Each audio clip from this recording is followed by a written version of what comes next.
TMO Online Television, its associates and affiliates may not be liable for views expressed on this show. Viewer discretion advised.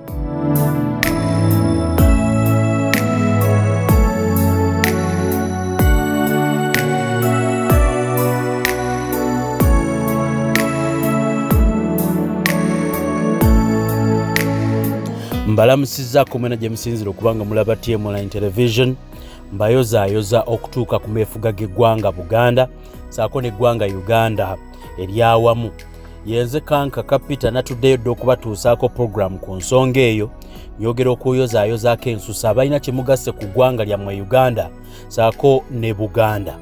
Njozaayoza era ak'ensusu abasobodde okutuwa emirimu wano ku TMO Online Television, naddala kampuni ensaabaza bintu eyitibwa Kasamitala Cargo and Logistics Company mu Yogeyoge. Kampuni yeno egy'ebintu e China n'ebireeta mu Uganda eyongedde ettaffaali ddene mu kugonza ebyobusuubuzi naddala eby'emitala w'amayanja kubanga tekaluubiriza ekuwa ky'oyagala ate nga mu mbeera eno ebijja emitala w'amayanja gwe n'obifuna nga tokaluubiriddwa bizinesi n'esobola okutambula. Nyongera okuyozaayoza ak'ensuso abasikawutu ab'enjawulo abazimbi abeegattira mu kampuni yaabwe eyitibwa Stone Roofing and Construction Company. Mbabuulira kampuni eno eyambye nnyo okutumbula omutindo gw'Abannayuganda, okwongera ettaffaali ku ggwanga Uganda ssaako n'obutakaluubiriza abantu mu mirimu gy'okuzimba. Eggwanga linyuma nnyo nga zimbe n'olw'ensonga eyo kizibu nnyo ate okwesiga abazimbi abayaaye. Stone Roofing and Construction Company tubakulisa okutuuka ku meefuga g'eggwanga Uganda ssaako eggwanga Buganda, naye era tubakubiriza nti mwongere okubawagira basobole okubanga be baabo ate abakulembeddeyo oba abakutte akati mu kuzimba, okuddaabiriza n'okwongerako ku ggwanga Uganda. Stone Roofing ne Kasamitala affe wano ku TMO tubayozaayoza. Kagende wajja Kana Sulaiman Nadduli tusosootole ekijjulo kya meefuga.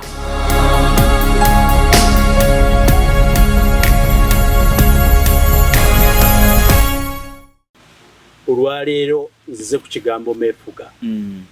Vidiyo eno tugikoze olunaku olwaleero nga tuli mu wiiki y'emu ey'okubeera nti nno tutunulira meefuga. Ebigambo bingi ebyogeddwa nga mwe muli ekigambo kye njagala okusimbako essira ku lw'okwagala okukitegeera okuva olunaku olwaleero. Na bonna abagenda okulaba vidiyo eno. Jakana Sulaiman Nadduli kyogerwa nti eggwanga lya Buganda lyafuna obwetwaze independence ennaku z'omwezi nga 8 omwezi ogw'ekkumi, ne kibuzaabuza nti n'eggwanga Uganda lyafuna obwetwaze ate enkeera wa Buganda ng'efunye obwetwaze. Kale nandi ki mu buyungu erimu ate Buganda ekyali mu Uganda awatali ndagaano za gigatta ku kiwaŋŋambe mabega. Kantandika okutegeera obuvo bw'ekigambo meefuga kitandika ddi ne omwefuga ago gategeeza ki, lyoke ntegeere 8 ne 9 enjawulo oba enfaanagano eriwo. Sebe ebintu bya meefuga bino bye biki, bitegeeza ki, byavaawa era bituuse tutya okubanga tugufuula omulamwa gw'olunaku olwaleero. Njagala okutegeeza banna TMO nti ekigambo meefuga mu Bwakabaka bw'e Buganda yenna akifulumya nsobi. Nkiddamu, oli muyivu, oli wa wakati, oli asemberayo ddala, ngwa mu ddiini, ndi wabika, ndi wa nnono. Njagala okukutegeeza nti eggwanga Buganda okugamba nti lyafuna obwetwaze eyo nsobi. Number 2, otegeere bulungi nti ekigambo independence mu kugifuna nga tugiwa eggwanga Uganda ate awo obaako yaddeko mu kuwaayo ekigambo ekyo. Njagala okukuzaayo mu byafaayo sooka otegeere before nga sinna kutuuka ku kusalawo kw'okusembayo. Tusalirewo ffenna mu nsalawo ez'ababiri. Gwali eyandaba ng'osinzidde mu diaspora era mbeebaza okutwala obudde obungi n'okufaayo kweteekayo ebirowoozo n'essente zammwe okuba nti muwuliriza channel eno, n'okubategeeza nti abaffe naffe abali eno Kankaka ne ttiimu ye okukowa tekugenda kubeerawo mu kubaweereza. Naye njagala okutegeeza bannabuganda okusingira ddala, second ndyokenze ku kigambo Uganda nammwe tutambulira wammwe tuli mu buyunguli erimu nga muzukulu wa kijje ave bubiro kyaggwe. Njagala okubategeeza nti eggwanga Buganda litutte emyaka 821 olwaleero okuva edda mwaka gw'okulumu 2 olwereere ne Ssekabaka Kintu asooka so si kabaka omubereberye wabula kabaka Kintu mulinnya asooka. Kaakati njagala obbazaayo mu kutambula kwaffe bwe tuzze tutambula olwa history olw'okuba tubadde tujja tumwogerako nja kubuuka emyaka nti watuuka mu mwaka gw'olukumu waali watuuse okubanga wayise emyaka 32 ng'omuzungu atuuse wano okuva mu mwaka gw'olukumu grant ne speech ng'amaze okutegeera grant ne speech amawanga agasigalidde agali mu kigambo jurisdiction y'ekigambo Uganda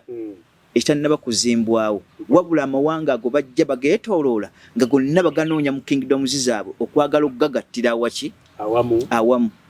kyabatwala emyaka 32 okujja okukakasa nti Buganda tutuuka nayo mu ndagaano mu mwaka gw'olukumu 1894 ampuliriza endagaano gye twakola ne Bungereza gye njagala oyawule mu kutegeerako okuva n'olwaleero endagaano eyo teyawa buyinza bwa Bungereza nti tuli kolone tutwale wabula endagaano eyo yali egabana buyinza wakati wa gavumenti ya Bungereza ne gavumenti y'eggwanga Buganda. Akantu ako mukategere bulungi we mubulira independence mu kyemwogerako nga October 8 awo ko kwetaaga mukeetegeze okuvira ddala ku Genesis nti Buganda yayingira mu buweerezeganya ne Bungereza so si mu kutwalibwa wabula mu bukuumi. Ontegedde bulungi endagaano y'olukumu 1894 bwe yaggwa wayita emyaka 6 tugenda mu ndagaano y'olukumu 9 olwereere gy'emyaka 6 gye njogerako. Kaakati bw'otutuuka mu ndagaano y'olwenda eyo ewa obuyinza bw'okugabana n'okutunuulira siteeki y'eggwanga Buganda specifically not eggwanga Uganda kubanga mu budde obwo n'ekigambo Uganda kyali tekikola ki tekiriiwo nga tukozesa bu everywhere. Ate era mu kwagala okukyusa kwa territories zino gavana yasaba ekibuga kiri okumuwa olusozi lwa Kampala okubeerako nga ajja kuŋŋanyizaako abamawanga abasigalidde nga tabagatta ku kigambo Buganda wabula nga akyalina ekyo kyazimba eky'omunda nti gavana yatwala territories ezo. Kyekyenda mu omwenda gye baamwazika gye twayazika Bungereza ne gavana nti emyaka egyo giri ggwangako ekibuga ekyo kiddire Buganda. Kaakati kyenjagala mutuukeko mutegeere nti okuva mu ndagaano y'olwenda tuzze tutambula nga Buganda wakati w'omuddugavu n'Omungereza nga twogera kikwatagana ku ggwanga Buganda specifically mu buweereza mu buwangwa bwaffe ennono obulombolombo olulimi n'empisa. Kyova olaba nti twateekawo ensonga egamba nti bino byonna Bungereza mu ndagaano y'olukumu 1894 olina kubikuuma nga tebikyuse yadde okwonooneka by'ebintu 5. Ebintu ebyo 5 bye twasibagira mu ndagaano ezo twajjamu ekintu kimu ky'oteekeddwa okutegeera ekyali kikakasa obukumi bwa Bungereza ge magye ge twayo mu mwaka gw'olukumu 9 olwere mu ndagaano eyo kye twali tuyita King's African Rifle ekyakitegeeza nti obukumi bwa Tukuwadde amagye katugatwale nga Bungereza. Naye njagala otegeere kano mu courts Bungereza yatwala amagye ago naye yali tegasasula ate Buganda yali esasula amagye ago. Nkitegeere era mukitegeere bulungi mu ndagaano y'olwenda okukyusa kwa King African Rifle okujja okutandika okugantaddewo amagye ogaleeta ekitiibwa kya Knight Commander of St. George and St. Michael amagye ago si Bungereza yali egasasula agali mu jurisdiction y'obwakabaka bw'e Buganda. Buganda yali esasula amagye gaayo newankubadde twakyusa timing nti lw'okuba nti ozzenga protectorate tukwagalamu amagezi ag'ensiba ag'obuyigirize naye ebintu bino ebyasasulite bo bw'obitwala. Naye kabaka nkaddamu yasigaza amagye ge agaali gakuuma ebibuga bye amatono n'agaali gakuuma ye nga PGB oyo olwaleero era nga yagetrainingira so si muzungu teyagaweerezanga muzungu wabula omuzungu twamuwa UPDF nga bw'ojaba olwaleero ne tumuweerako ne kituyita poliisi. Emabegako mu episode zaita twasomesa poliisi bwejja mazima ate abitegera ddeko ku mukutu gwa poliisi otegeere ekigambo ekyo. Kaakati Buganda tuzze tutambula okuva mu mwaka gw'olukumu 9 nga tukakasizza endagaano nga tugijja mu personal eyasookera ddala erukumu 1894 tuzze tutambula bwetyo n'omuzungu mpaka emyaka 1962 October 8 we yadedeekeza okwagala tutegeeza nti twaga tutunulire nga twabadde mu mawanga gaffe amagatta ga United Nations twayisizza ekiteeso conference eyo nga tukola commemoration ey'omwaka gw'1885 eyisiizinga okuba ne colonies mu Africa amawanga ga Europe. Ontegeera bulungi gye tuyita Berlin conference. Kaakati tuzza obwetwaze bwaffe kubanga Bungereza twayingirayo eri. Naffe tutegeeza nti byonna bye twasibaga protectorate ne territories zonna tuzizzaayo mu buyinza bwazo. Buganda bakwata obuyinza bwaffe bwe twabaazika babuzza wabula tetwali kolone. Ekyo kyemwagala mutegeere bazza buzza bye twabaazikako mu ndagaano eyo baali beetisse ennyinga ye15 eyaleeta n'ekigambo batakabbu 2028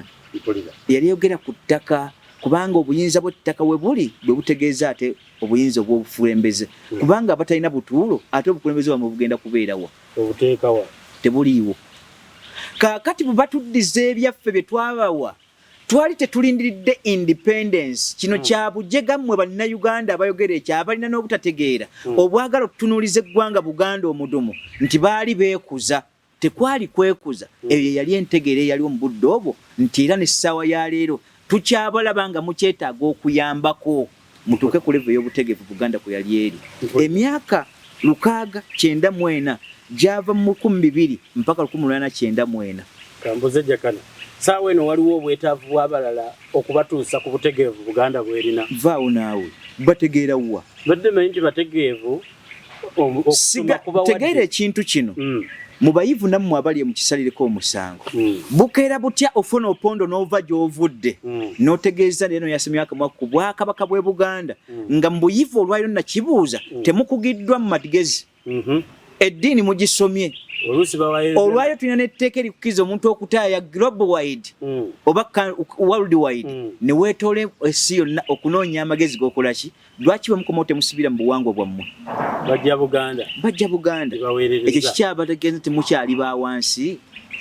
His Excellency the President tazimbye kugatta kw'amawanga when you got the Paris of Mutebihia n'abanga asambaaza baliwo twazza bino mbu Obwakabaka busobole okutera wazza biki history kyeyo gwe wazza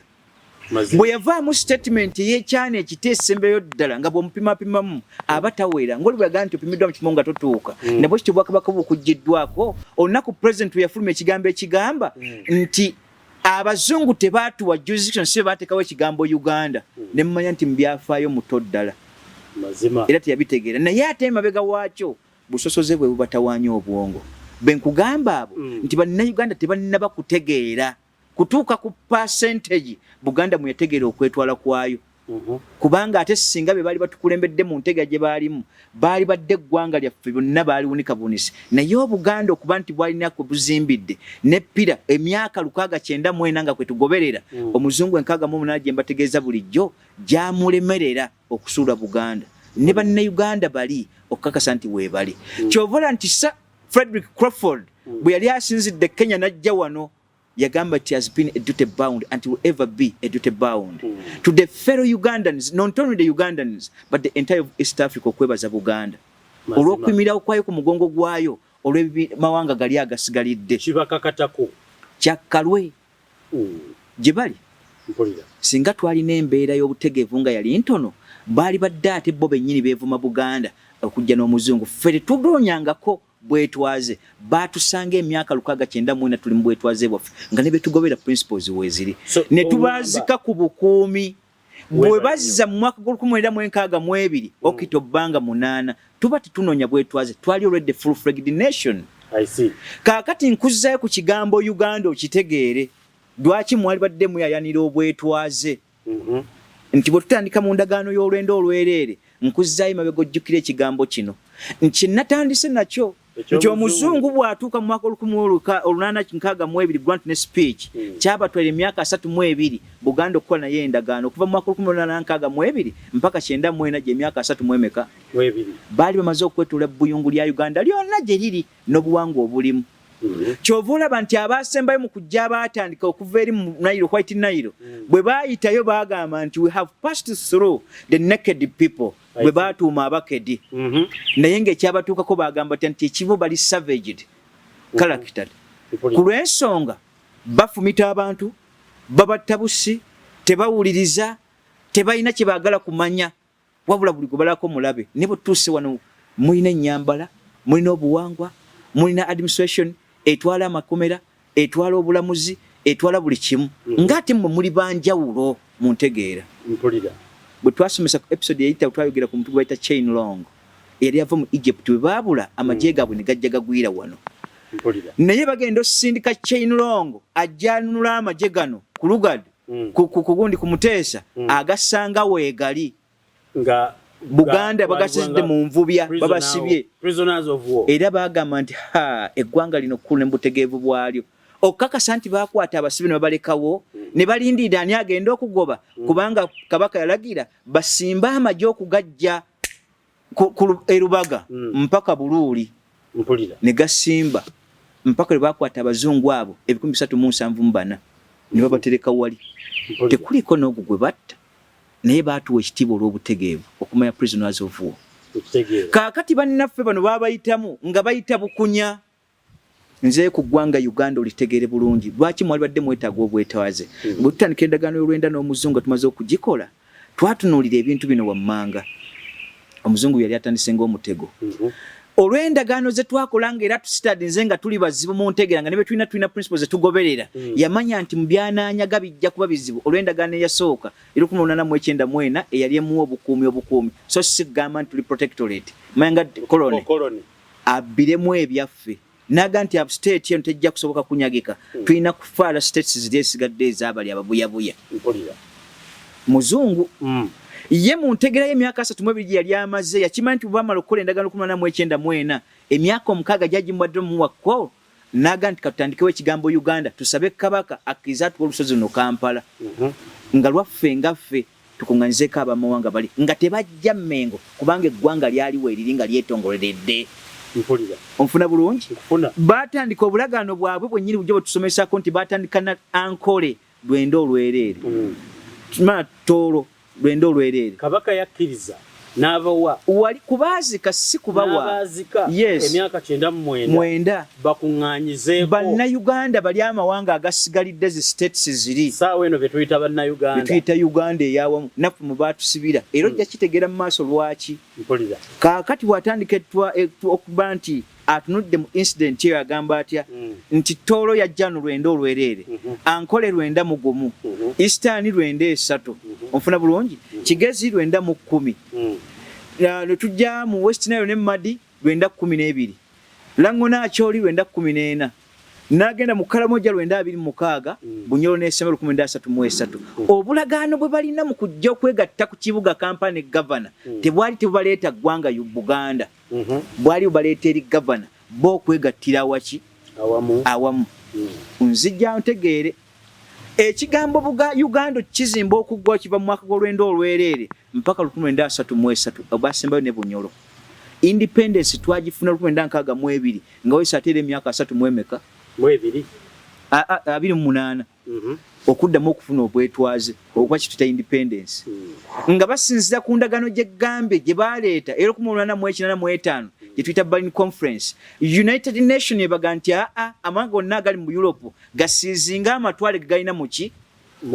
mu Africa kwe kuziza kwekyo bagamba nti eggwanga ntandika December kyovula nti yo constitution yaffe y'olwaleero yali etandikiddeawo nga basinzidde ku kiragiro ekyo kye balina otteeka mu nkola kyovula nti parliament yaffe bwetyo bwetandika mu mwaka 2021 kwe kuza emyaka 10 kubanga baatandika ekirowoozo ekyo butabe tugenda okuleka eggwanga Uganda lino bakitandikira awo yatandika mu 2021 okukakasa endagaano y'okusinza ku Berlin Conference zijjukira ne bewaŋŋambe mabegakaawo abagituula mu parliament ne bwe zeetambula endabira ddala nga yalibanga kyombo kya Nuuwa kyakuŋŋaanya buli kimu weewaawo kyetulina nnyo kyetugifunamu n'amagezi gaffe ga buddugavu ganti twageegattiramu mazima kaakati bwe tuzze tutambula bwe tutyo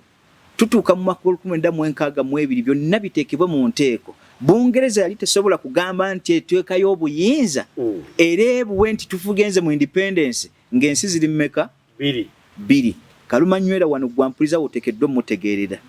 asookera ddala era oyawula ekigambo kino Bungereza yakimanya nti mu maaso gaayo esanze obuzibu n'Abaganda bwabikeebi bisatu nga bukalumanywera nga bwe tuba tubayise mu mateeka gazza Uganda mu Buganda kusooka kuba nti bagikutuddeko egenda ssanga obuzibu nene. Yasooka no mwaka 1924 okuleeta East African Federation ne tugikuba ne tugizira. Ekyawaliza Safred Crawford okujja wano okugamba bali nti eggwanga lye libadde ligenda kuba nti lifuuka momboze erya Buganda. Naye si Uganda yokka ne buluwanga bonna obadde mu East Africa. Mwebale era mukwanidde okwebaza Buganda ku lw'okuzza East African Federation 1924 eyafa first party. Eyo nga bamaze okuzimba Rhodesia, National ne Nyasaland eva mu Malawi, Zimbabwe ne Zambia olwaleero zensi mmeka ne bajja ne bagamba nti tugenda kuzimba ne East Africa ey'olwaleero egenda okukola omulimu ogwo. Owekitiibwa Sir Apollo Kaggwa bwe bamutuusaako ebbaluwa n'amawulire ago tugenda mu East Africa ne bawandiika ebbaluwa mu bukubiri mu Buganda ne babuuza nti endagaano ze twakola mu mwaka 1894 n'ey'olwenda eno zisooka kuvanga zisattuluddwa nti nedda. Ne babuuza Bungereza direct nga Baganda ne bagamba nti mugenda sooka kuzza buyinza bwaffe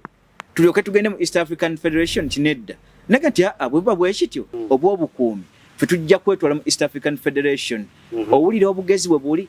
n'ekigambo protectorate nti tetwali kolone era twali tetwetaaga bwetwazi bwe mugamba nti Buganda October 8 twali tulindira bwe independence nedda.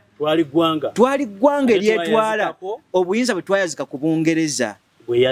bwe yazza 1924 first incident Buganda weyakanya ku Maori muga nti tujja genda mu East African Federation. Ekyo ne kiruma ejjiiko ne kikoma mu mwaka 1945 era omuzungu adedeekereza nti Kaggwa ke yafa abasigalidde basobola okukkiriza. Kaggwa yali olwo bayitamu wekitiibwa Martin Luther Nsibirwa abagamba nti ensonga nga bweri nsobola okugitambuza ya East African Federation. Bwe nadda ku ntebe eno nkakasa nti byengenda okukola biteekwa okuba nti bijja gireeta 45 onfuna bulungi kaakati tuzze tutambula mu nkola eyo Bungereza nge tusibye akalippo kaayo n'ekimanya nti Buganda eno eyina akabasa kubanga tuli mu protectorate yaayo. Ekigambo Uganda kino tuba tunaagenda tuteekwa kusooka kuddiza Buganda byayo mu protectorate yaayo then tulyoke tukwate eggwanga Uganda lino tuliwo obuyinza bw'obwetwaze naye abantu abo balina kubanga batwala kibuga Kampala kye batwazika kubanga tukyalinawo siteeke yaakyo jjukira kyali kikyalina lizi nga mpanvu eyaggwako mu 1999. Babuuze eggwanga Buganda tulikoze tutya tulireka mu ggwanga nga liri independent lyokka kubanga kye kituufu kya byonna obwetwaze obukuumi bwe baatuwa tebutegeeza nti no lyali koloni gye tuli bano tebagwana independence. Independence erina kuba bannayuganda be twakuŋŋaanya n'ebulagaano bwabwe bwe mbasomedde mu myaka egyo gye mmenye. Otegeera bulungi kaakati nga baga nti kiki kigenda okukolebwa nti Buganda eno erina akalippo kanene amagezi gaayo galitufuukira akabasa. Gavana addamu akoolinga ennyingo namba 6 mu constitution nti ennyingo namba 6 yatuleetera akabasa mu Gwatano mu 6 nti ye mu Gwatano mu 1953 bwe twasingwa ngangusa kabaka ennyingo y'omukaaga yeeriwa mu constitution yali esoma etya ng'egamba nti Ssaabasajja Kabaka bw'anaabanga omuwulize eri His Majesty the King, the Queen owa Bungereza, Her Majesty the Queen of England, anaakakasibwanga okuba Ssaabasajja Kabaka ow'Obwakabaka bw'e Buganda ajjudde. Mazima Buganda n'egamba nti abaayi twabayita ku bukuumi ate mwe obuyinza mwabujjawa ate obusobola okukakasa kabaka owaffe nga mu layini y'obwika byaffe temuliimu ng'ate mukuuma bukuumi. Asikaali yaawe obuyinza ku Ssaabasajja Kabaka. Ennyingo eyaleeta akabasa yawangangusa Ssaabasajja Kabaka Muteesa anaakakasibwanga okuba kabaka ajjudde obwakabaka bwawa kibanga asikaali bw'anaagamba nti Ssemaka waawa ne yandeeta okuuma anaakakasibwanga bw'anampanga entebe ye n'engituulangamu serwajja okwota y'engeri eyo. Kaakati ennyingo eyo Bungereza nayo neddamu n'ekitono nega nti why Sir Diprok era yali lawyer mukukutivu era nga Chief Justice ajjudde kubanga akoze precedents nnyingi mu mateeka okwetula worldwide kubanga mu family gyali buli wamujja musanga buli Ssaako y'amateeka. Abangeza Baganda bwe bagenda mu Bungereza okukola kye tuyita okufollowinga ku Ssaabasajja Kabaka Bwangangusebwe ye yabawa ku magezi n'abaga nti abaayi mu Abaganda ekyangu ky'okukola waffe wano mu Bungereza tufuna ensonga yonna etulumye tugenda wali mu Hyde Park nga tonatuuka waawo. Yes. Kyeki muwaŋŋangusa ensonga nga tuzisomeseza nnyo ku TMO wakyaliwo okubulaawo era twetaaga namu ensonga emuwaŋŋangusa Ssaabasajja Kabaka eyali ey'omunda twagisomesaako nti yali hydroelectric power oba plant yetuta Nalubaale olwaleero ekitaalagibwa mu lukiiko lunye Gavana Cohen ekyamuli ku mugongo olw'endagaano kusa Frederick Walugembe Muteesa owookubiri gye yabassaako ng'enyigiriza 1953 n'abagamba nti ddaamu eyo mwagala okugissaawo naye nze gwe tuyita landlord omukulu ku lw'eggwanga lyange neetaaga okutwala emigabo ebitundu 55 ku buli 100 mujja tutwala ebitundu 45 ku buli 100. Omuzungu agamba nti nedda project eno tugissizaawo lwa nsonga twagala kugaba amasannyalaze okugenda mu industrialization ey'e Kenya kubanga Kenya baali bagiplantings nga yo ya industrialization wano ebyaffe basanga olwa kusinzibwa ku principles z'Abaganda twasigala mu hierarchy ya education n'ebisigalidde eby'obulimi. Onfuna bulungi eri netwala industrialization kaakati bateekawo Bungereza egamba nti okwetula Africa eno ffe tuteekeddwa kuteekawo project olw'omukisa gwe tulina mu Buganda wano nga wewali ekiyiriro kinnansangwe ekiri ku mugga guno ogwa River Nile yes era turbines baateekawo amaanyi gaazo baali bakibaze nga bajja supplying amasannyalaze mu industrialization Africa namba bwe navaayo nga Museveni agambye nti amasannyalaze ago matono nnyo tugenda kukola bwe tuti ne bayawulamu ddaamu bakole ddaamu endala. Omusajja yabalabulanga mugana aga nti ebintu byensomyeko n'okutegeera kwange ddaamu emunajjawulamu amasannyalaze ge tubadde tufuna tegayinda tuma naye ate bwe tuba tukyusizza bukyusa turbines eziri mu kifo kyekimu ne tussawo turbines ezisobola okugatta ku megabytes ze twetaaga amasannyalaze ga ddaamu eno gatumala okugaba Africa ennamba ne bawakana naye olw'obujja obungi ba Museveni bwe baliko amasannyalaze ne bagoonoona. Kaakati tuddayo ku Muteesa yaabagamba nti nedda bwe muba mukkiriza nja kubawa emyaka gyammwe emyaka 10 okuva mu zimbye ddaamu eno ng'ewedde muggyemu ssente zammwe percentage eddira Obwakabaka bw'e Buganda nga mugenda. Mazima ekyo tebaakiraga Baganda teri gwe baakibwa kuba kyali wakati wa Gavana Cohen ne Bungereza ku panti yaabwe gye baligenda oteekawo bafuna essente empitirivu mu kuwa Kenya mu industrialization kubanga gwali omutego ebiriwo ebyokungu byemulaba bya kisiru nnyo ebyamuwaŋŋangusisa bye babateerawo ekyali emabega ekinene kyali ekyo kyenabuuza Museveni gw'okyakaana mbu baakulimba bumeme ddaamu eyo omanyi bannannyini percentage yaabwe togibawanga nga bannabuganda n'abatudde Mmengo bali eyo babawa buwi buguzi obw'ekyana ekito ne muli obusente ku ggwanga lyammwe eyo plant tebanko ya bannayuganda plant ya Buganda.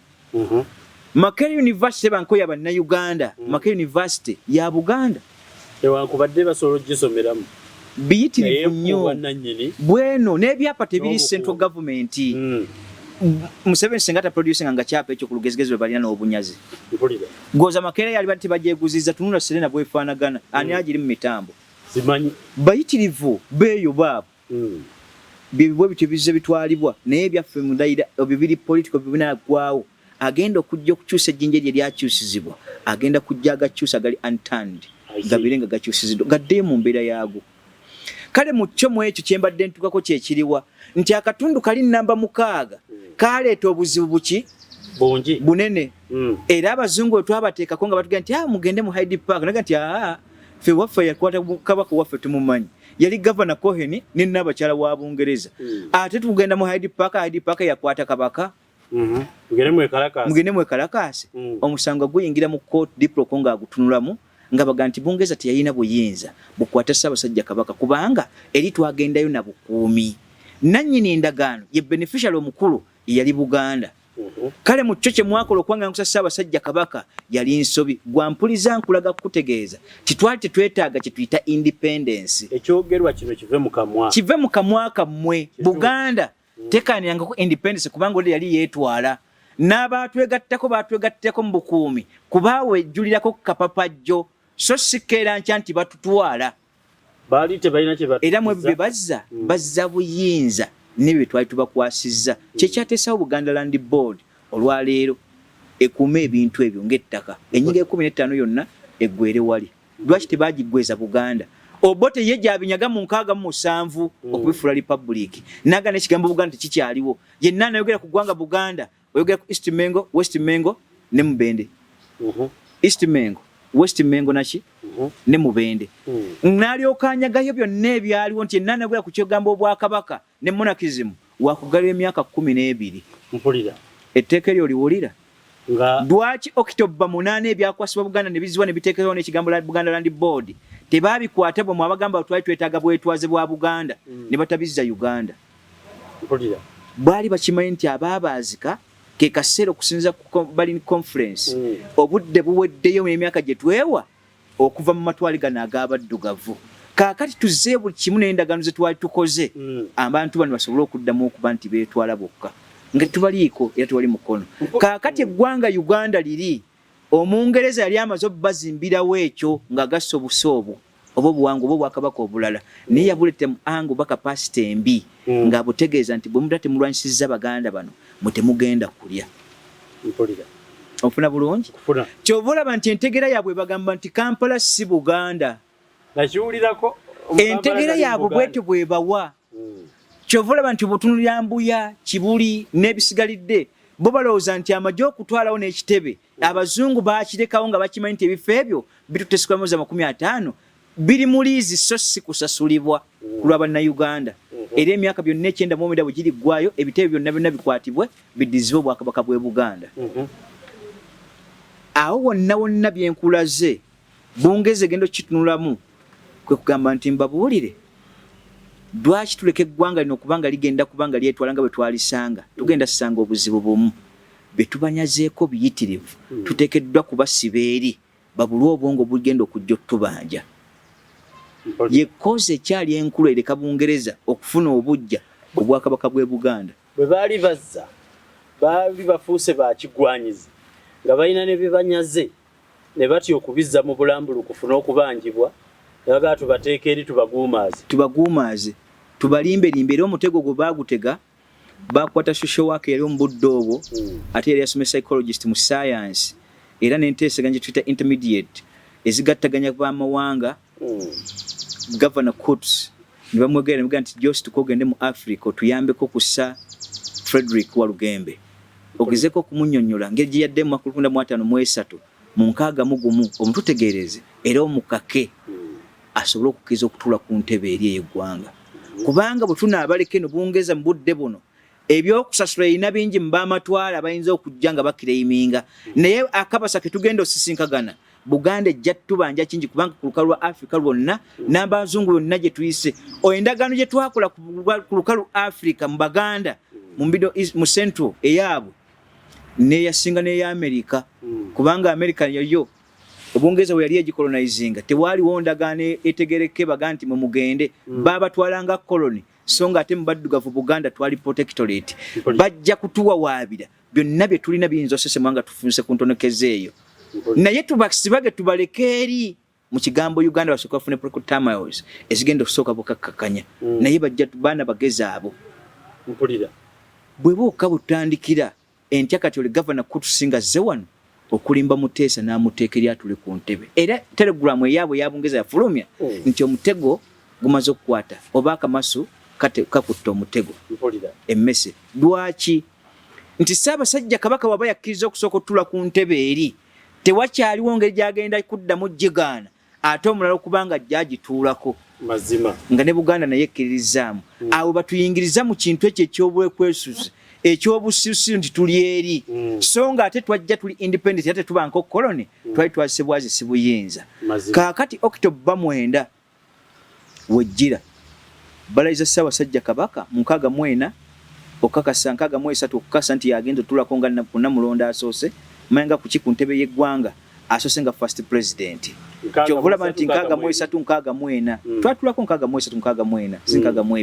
62 kwali kukyusa kwa bendera era omuzungu yali akyaliwo okugezaako tunulira obuyinza tukkanyiza tutya transition ekolebwa etyo okuva mu bbo eri kwali kujja bujja Union Jack kugissa wansi ne bawanika eri nekyo kyategeeza nti lwe bagijja ne bagissaayo nti omuzungu yali amaze okusiibula wakyaliwo omwaka bwali mulambo gw'okutunulamu biki bye tubadde tubanja Buganda oba Buganda byetubanja oba na Uganda kyova olaba nti sente ze twasasula bbo okugenda zaali esente nyingi zigenda kumbi mitwalo 35 ejja pawunda abazungu okubatika bonna okugenda n'ebyo baali bafunye ebyabo okubizzaayo e Bungereza esente zaava ne zikyababanja mbadde mmanyi Bungereza yasindika mmeri yaayo oba nnyonyi yaayo ne landing ezo sente zaali zaawano ffe twabasasulira ffe twabawale kakikendeezeeko ffe twabawale transport abazaayo ewaabwe zonna sente bazibalira wano ogwo omwaka ogw'okuva mu 62 oli okujja gwali mulamba gwa kutunula mu bitabo Buganda sente yali ezijjawa sikulabanga yamala kulaba ebbanga erisomeseza obwakabaka Buganda ogibala mu baavu bagambako Ssaabasajja ayina ne kabaka omulala gwe yayambako ku bbanja webunyulu eryokukulubuuta obukulubuusi nti bamuwe tuleme kuswala Buganda ngagga mpulira endagaano 1955 gye twakola mu kwagala otuteekeza okugaa nti Buganda ebeeko kyekkiriza bannange Abangereza mukkirize manga Abaganda nga Bungereza yeegayirira abantu bano tuleme kubaleka nga bali bwe batyo mukezeeko kubatwala kale olw'obutegeevu bwammwe mpulira eya 55 yagabana obuyinza bungi nnyo bentunulira abali mmenga batuddeyo ng'ebigenzigenzi n'abali mu ggwanga Uganda nga baga nti tuli bayivu naye obuyivu bwammwe bwonna bugenda kubafansa bwe mulaalemu okusala omusango gw'obutuukirivu mu bulambulukufu bwagwo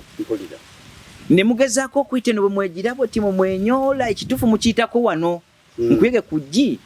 mazima bwe mugenda kukyuka lwa nsonga ki nti bwe mutalikkiriza na kuteekawo bwenkanya mu kyo nti Buganda ddala eggwanga lyali lyetongoledde n'ebyaffe bye mulina ng'obote yabitwa biddizibwe bannannyini baabyo tuyingire mu federal system eggwanga Uganda terigenda kutereera buli agenda okujja wakuleeta ntalo so nga ate omukulembeze omutuufu yenna okukuuma eggwanga mu harmony asooka kutuprevenga nti entalo tuzikuuma tyanga teziriiwo ekijjawo entalo kiki kwe kutegeera buli vubu n'obuddo bwaggwanga eri mu ggwanga Uganda liddeyo mu nteekateeka yaliwo lyali litambula mbadde njagala kubuuza ekibuuzo omuzungu ng'asibye ebyo byagenda asalawo okudeddeekereza ne social worker w'ebiseera ebyo nti Ssaabasajja Kabaka atuule mu ntebe bw'anaaba agituddemu olwo tekigaana muntu yenna ayagadde kugituulamu ku mateeka ga constitution omuzungu bwe yali agenda si constitution awo constitution yali etugatta yali eririddawo twali ku mateeka ki gaali ga muzungu tomanyi tukola ku mateeka ga constitution twala ya muzungu peno kodi tuli njagala okubuuza awo ge baasitwa mu ntandikwa agabale ballo ge baali bataddewo nga bakiwanyisa Bwakabaka bwa Bungereza enfuga embi gye baali balina kyova nti balina Labour Party ago ge baasitwa Labour Party ge baasooka tuteera eno olige yalina okufugiramu yali alina okufugiramu nga galina okubonerereza kyobula nti ye yagimenya egundi eyo n'ateekawo constitution eyiye 66 n'ava ku eyo ey'omuzungu gye twali tutaddewo n'alyoka ajjawo Bwakabaka okuba nti prevailinga mpulira awo nno nkutegedde kuba ekibuuzo kyange kibadde kiga nti constitution basooka kugiwandiika bateekawo ekigambo nti emyaka 6 weginayitawo okusinza ku ndagaano y'1955 gye twakola Uganda yeefuga bali balowooza bagenda kwefugira ku ki mpulira gibayita constitutional crisis olowooza baali bategeeza ki katuubagiro kyekyo kye baateekawo amateeka kati kankubuuza ekibuuzo omaze okunjawulira nti Buganda kigambo kikyamugamba nti bagiwa obwetwaze kuba olwedde yali tebangako teri mu gundi yayo kyonna yeyazikamu mpulira ffe tuliyo nga tuli kolone twali protectorate obuyinza bwe twazika bwe bwazza ate era bwe twali tubazisa obusinga era kye baatukola amagye gaffe mu Buganda tebaagaza mwe bezza mu Uganda tebaagaza gasigala eri baagakwasa banna Uganda lolo zaabwe zaali ki basinzire ko batunyigirize kubanga twali tulina okutuula mu ntuulo ekiteseganya nti twakuwa King African Rifle yali eteekwa okudda ne waffe ffe twali tugisasula omuzungu talina ssente ze yakozesa mu byonna gye yalaga yazijjanga gye yalaga okuba nti yayimiriza n'okuyimiriza Obungereza kyova nti baali bafulumya ekitabo kya British Empire bakiteekako akagambo k'oluzungu naye mu kuvunula kwako nga kagamba katya nti obwakabaka bwa Bungereza obutagwibwako njuba mu sesaya oba colonies balina 53 ng'oggyeko Buganda eyali protectorate baatunuulira nga eno bukya eri buziba kugamba nga yenjuba tegwa y'Obungereza eri buli wamu yaliwo eri kyekyateesako akagambo ako ku British Empire obwakabaka obutagwibwako njuba era ekitabo ekyo kyekyannyonnyola ennyo peegi ndowooza naginnyonnyolako emabegako yali nnyonnyola ekitabo ky'Obwaluma Kalemeera gavana Cohen bwe yawangagusa ku Ssaabasajja Kabaka mu 1953 atuuka eri adda yasaamira ategeeza Obuganda mu kujagalala nti mbadde mulina kabaka gwayita Olw'Embeera Kalemeera musobola n'okuteekako oyo twamulaba nga mwamwogerako okutandika ku Ssekabaka Kimera n'omugawo oli musirusiru kabaka Olw'Embeera Kalemeera ajja bw'atyo wamaze kuwaŋŋangusa oli ajja lwa nsonga za butonde kino kyazze mu butonde si ggulu si nnyanja nti yamuse si muliro wamututte tumanyi gyali era gwe tuzizzaako olukiiko baddayo okulonda lwaddamu kulonda ye nti gwe tukyamanyi nti kabaka y'oli obuvunaanyizibwa bw'abakuumi mu protectorate eri eggwanga Buganda bwali ki bwali butandikira wange era bukomawa nakunyonyodde mu ntandikwa n'oyo atuuliza aba yatabye episode bwetandika naggambye nti endagaano ze twakola zaali zitegeeza ebintu ebitaano obuwangwa bwaffe obutakyusizibwa ennono yaffe obutakwatwako olulimi lwaffe twalibwa nga sipiria bwe lwogerwa mu ggwanga lyaffe era ne bamugamba nti obulombolombo bwaffe weebuli ekyasembayo administration yaffe gikuume kyova nti omuzungu teyakyusa administration yaffe nti nga bwe tulina emiruka owessaza oweggombolola bwe bityo neya hairaka ya House of Common nayo teyakyuka manga ya House of Lords erigwamu abataka b'obusolya era nayo yasigalayo bye byali mu ndagaano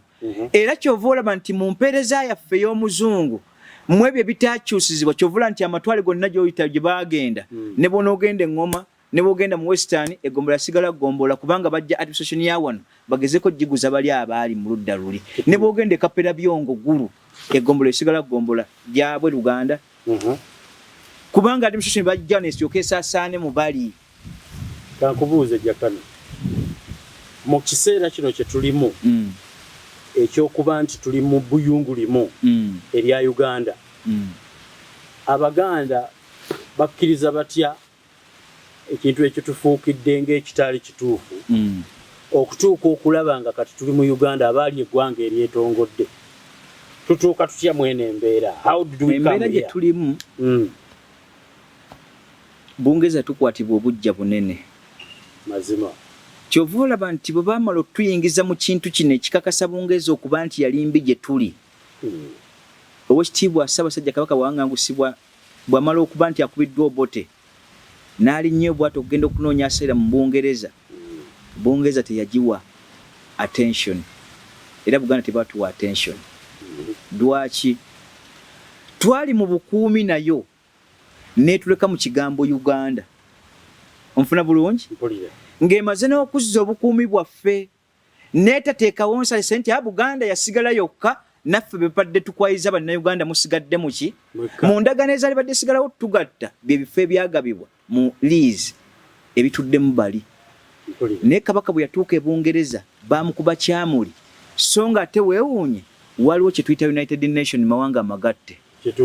waliwo olukiiko lwa British Commonwealth olw'ensi 53 gye yayita onfuna bulungi lwaki tebaasinza mu maanyi ago ne baddamu okujja okutakkuluza Buganda okuva mu mannyo g'empisi gali oba ontegedde bulungi kankaka lwaki obujja bwali weebuli olw'obutatenekereza bintu bye baatukola mu Buganda wano kubanga Buganda ebanja Bungereza multi-trillions of pounds balina osasula Buganda nga tebalina kigambo Uganda mpitirivu kaakati obujja bwe baabutukwatirwa baali tebasobola kuyamba Buganda nga Muteesa atuwaŋŋangusa agenze eri ate batukiza ebipya balina kumuleka na kumuwa deaf ear ne bamuleka awo kyova olaba baatugamba ansemu nti kakati munnange okusinza ku ndagaano ze twakola mu Baliini twali tujuliza ensonga eno okuba nti amatwali tugavaamu kati eggwanga lyafuuka sovereign tetukyalina kiyinza kukola ki kukola naye mbuuza ekibuuzo sovereignty y'amawanga endala gaggwayo ekyabatwala mu Isirairi kyali ki nga yo bagendayo ekyakubya Afghanistan kyali ki yo bakyagenda Iraq kyali kikola ki weewuunya ababakuba America mweri Bungereza mweri nenga United Nations egatta European countries ezo lwaki tuli kweyo ensonga baali bati bakitegedde lwaleero kitegeeza nakati singa tubasaba ebyo byali birina okubeera ebyaffe ebyafutyankibwa baba bakyalina obusobozi Uganda kuba wawaabira okusaba kiba kitegeeza nti babigenda nabyo babirekayo kuba wawaabira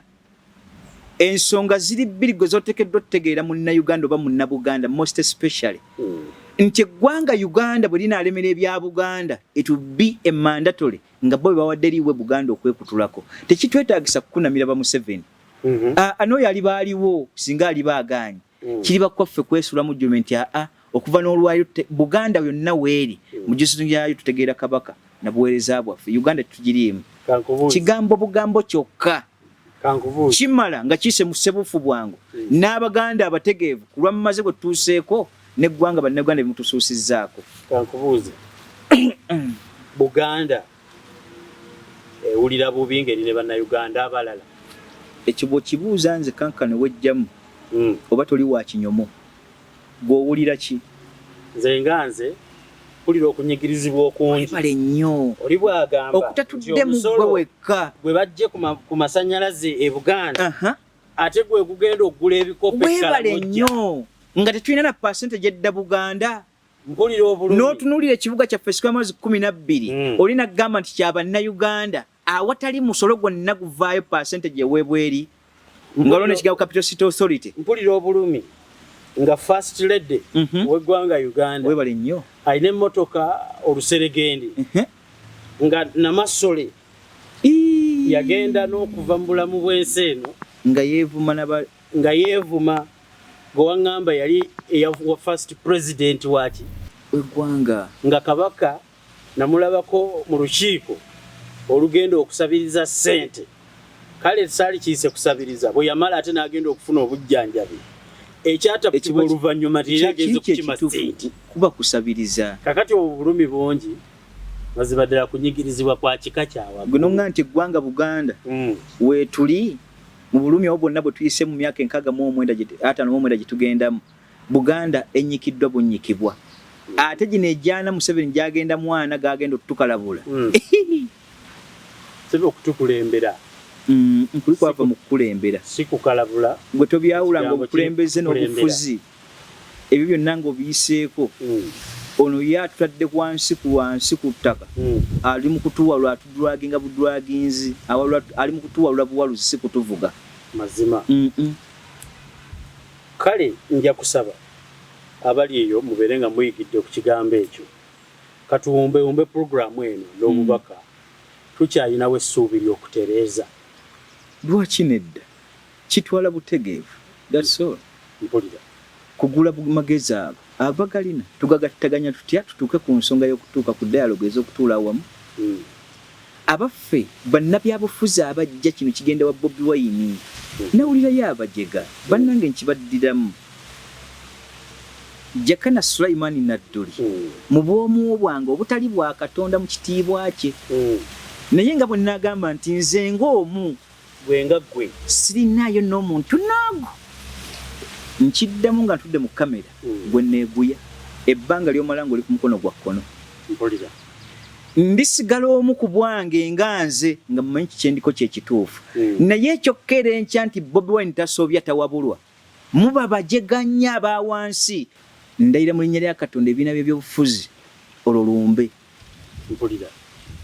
eggwanga Uganda ebitundu 10 ku buli 10 teryetaaga bibiina bya bufuzi ebibiina by'obufuzi ze states 13 ebibiina by'obufuzi mu Buganda bye bika 56 biri ebisigalidde tetulina amakulu mu nsonga za bibiina wabula buli kibiina kijja nayo ekirowoozo kya buli omu ekitagattaganyiza mu birowoozo bya bannayuganda basigalidde ate okuteekawo ebisinde ebitali political party ebisinde bujagalavu muba temulina kyemumanyira kyemuliko okuleeta kw'ebisinde kitegeeza nti tunoonya ne atulwala yaliwa yenna atulonda gwe tugenda naye bisinde bwe bityo bwe bibeera ge makulu agabirimu so si nti birina ekigenderero gwe tobalaba olwaleero banywereddewa. Njagala okubategeeza n'okuwa Bobi Wine amagezi nga muto wange gladiator ge manya ge bamuwa mutasobya ssebo ekyo so sijja kuga nti tosobya waapi gwe toli Katonda mazima. Ate njagala mukyawule nti kuno sigamba nti saagala Bobi Wine mbusima ya Bobi Wine like omukyawa nawe olina ekigendererwa ddala ekigendererwa nkirina ge mazima kyakutereeza kiwedde sinayo kigendererwa kira nti njatule wa Bobi Wine. It is impossible talina makulu gyendi toli mugule era nange sina makulu gyakola ki wabula okujja kw'amakulu lwaki nteko mukoonako ajja ewali ekyo kitugatta bw'aba tazze na magezi nkakasa nti mba nina kumwambalira nga bw'ali ekyo kyekiriwo kyokka naye simuliisa tandiisa naawe awagira teekamu magezi na bwongo so si kuvuga buvuzi eggwanga leetatudde tutuule wawe twabulira mu Genesis eyo eggwanga ebitali bika bya Buganda bitwogerako kubanga Buganda kirala n'eggwanga Uganda kiki kirala kaakati twogera ku ggwanga Uganda tuteekeddwa difuga kubanga mu okuva mu mwaka 1962 ekyatutta wano tetwategekebwa bakwata bukwasi niwe ebina by'obufuzi iPad ze bali batulamu n'abazungu UPC yali weri UNC ya Musaz etanka mwaka 1952 ne ya DP 1954 ezo iPad zatubanga n'omuzungu eri nga balimba abayiva bagenda wolaba India China abaja ne slogan zonna za Congress era kyo bulaba janga baganga bulaba India for Indians China for Chinese abali mbuya bya communism nga na Africa batuwadde amagezi nti Africa for Africanese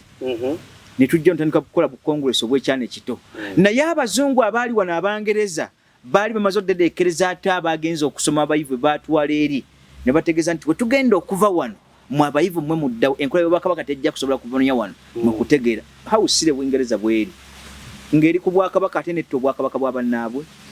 yo yabagamba ti mwe munyweze bunyweza mutabangule we tugenda okuva wetuva we mugenda okudda okwagala ebintu ne kuba twala nti ben kiwanu kono gunjo lyabalamu professor gwe bataddeko monument mu 7 bwe ntunulira entegera yaffe era mu 7 wajja oli kizibu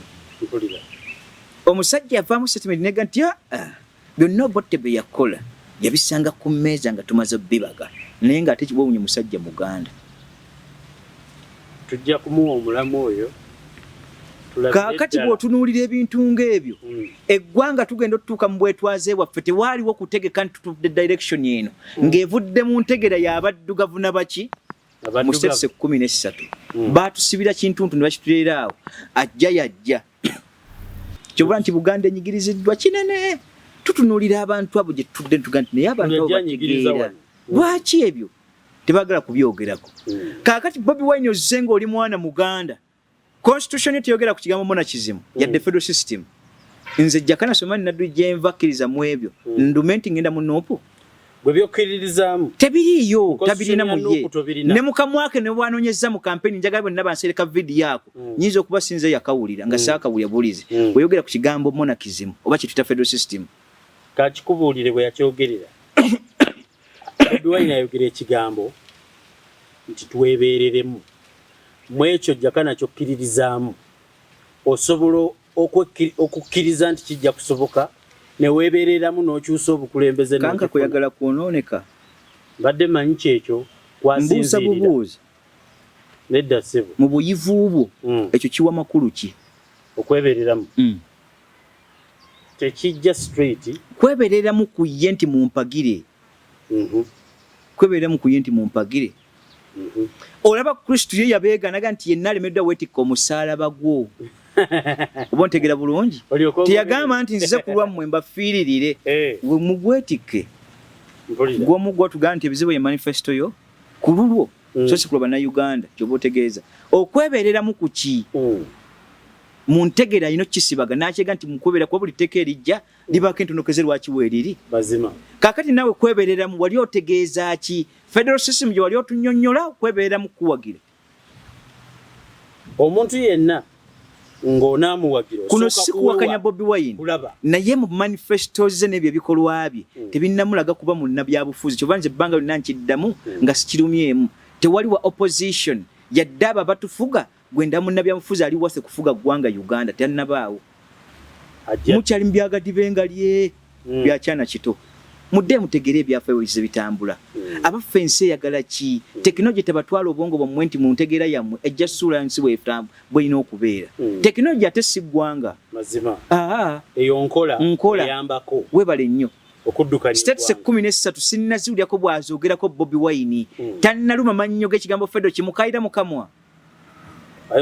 ate bwe kinaabeerawo kibeere mu nkola ya buwandiike kikakasiddwa enkola weeziri abamawanga wegalinga United Nations British Commonwealth etwala ensi 53 mwe tuli olwairo Uganda mwe tuli Buganda mwe tuli bakkirize tunuulire ensonga ezo tuziseeko emikono tuleke tunule ku mukulembeze agenda okujja nti kyayogera kiri wase mazima awo ye mukulembeze agenda okujja tugenda nti yawaayi yaddeko naye nze sijja balimba olw'entegeera yange Bobi Wine nkyamulaba ng'ali mu kusaagamu obusaazi gino emyaka 5 yali badde ataddewo delegation eva mu ba elders delegation eva mu bayivu nga balooya delegation eva mu bannaddiini delegation ey'abantu ba bulijjo bakkomonna abategeera mu knowledge eya bulijjo n'azimba delegation eyo okutambula eggwanga Uganda n'obwakabaka obulimu ng'abakkiriza ensonga ya federal system giteekeddwa tunamu buli ggwanga okwefuga na butya tugenda okutambula mu ggwanga Uganda mu bigambo ebyo n'atunulira nti tugenda mu federal system tugenda tunula tutya nti gavumenti eya wakati yo yeeriwa nti ejja sigaza amakomera esigaza poliisi esigaza amagye okusolooza kw'emisolo n'okugabanya kwa disensozi n'emisolo egyo okujja mu bwakabaka bwaffe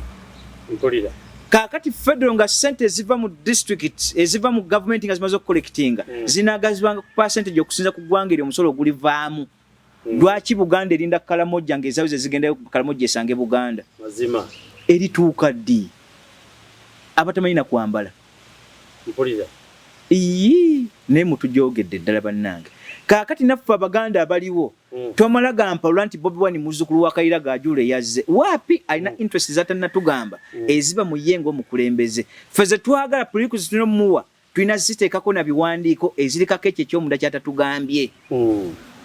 tunuulira Museveni bw'afaanagana nekyatukoze olw'okuba tewaliwo buwandiike n'eggwanga teryateekebwateekebwa mu 62 nga tugenda mu bwetwazi bawandiike ekyo baagala nga tomanyi kikiri mabega lwaki kankakati tusiibula njagala okuba nga mbajjukiza ti vidiyo eno etwawuliddewo nnyo ekigambo nti Buganda enoonya bwetwaze kale buddamu okukyogera oba tuwalabye vidiyo eyo twagala okukibajjukiza nti Buganda lyali ggwanga abazungu baali baazise bwazisi ku mulundi omulala jjakana wetunaabanga osomesa federo ndi kubuuza ekibuuzo kino newankubadde kankyeyambe kinsikiriza omuntu okuddamu okukulaba vidiyo eddako ku nsonga y'emu eva efaanagana Buganda bwe bagiwa federo enyumirwa okusigala mu Uganda esigale ku federo naye nga li mu Uganda oba Buganda kyali ginyumidde nnyo okuddayo neefuna ebyayo neddamu neebeera ggwanga nga bwe yali ng'abazungu tebannateeka bigere byabwe ku ttaka lino ekisinga awo ndowooza kinajjira mu federal system ekyo kijja kusinziira ku nteeseganya z'Abannayuganda na butya bawaddeyo attention okusinza ku matu gaabwe bawulidde n'amaaso gage biraba Buganda byeteekeddwa okusasulwa naye nga mu bwangu ddala ekyo ekisooka kijulizibwa na ndagaano ya 1955 bye twasalawo nti byonna ebikolebwa e Buganda manga mu central government bikolebwe ne Buganda ndagaano ya 1955 yeesooka okwazibwa kaakati bwe kiba kyabalema ne saaliro tuddeyo ku nteeseganya n'ekigaana okuteesebwa mu nkola kiba automatic nti Buganda esaana kwekutulako si kulindiikiriza abaana abayize emmundu bayivu we bali abategeevu apaana Museveni si yennannyini kuba bwe yalina abamuteekamu essente ng'akyalwana n'omulala bw'ajja okuvayo bazimuteekemu si kyangu kyaggere nkyatulina embundu yenayogera ku kintu kya security oba oyogera ku Museveni ekyo si kyekitegeeza munsi tebaayo abaakuwagira mu mpagira y'emu olaba asooka kwejjako Baganda mbu otukulembesa kamuhoozi agenda kuyimirawo ati awatali Baganda gwe boosudde tuli mu buwambe ng'onyumya ebyo mbu muhoozi ajje apaana kale mu kyo endagaano esooka 1955 yesooka okutunulwamu nti abayi be twakkiriziganyizako Buganda okufuna nga tebirabika emyaka gye muwaka tutwalya mubizza mutya then tyoke tunuulire ate tubikuuma tutya endagaano eyo bwe biba biganye kyekiri wase Buganda egende tebaayakaya nti twetaaga bannayuganda kukiza ffe kugenda kubanga tewaliwo ndagaano etugatta mu bo ati bwe tulema okukkaanya byomu akwatalirye mba ngende empale yange sigireka sigireka ngenda n'ebyange naye mu courts ke bateekeddwa okutegeera Buganda bw'eba egenda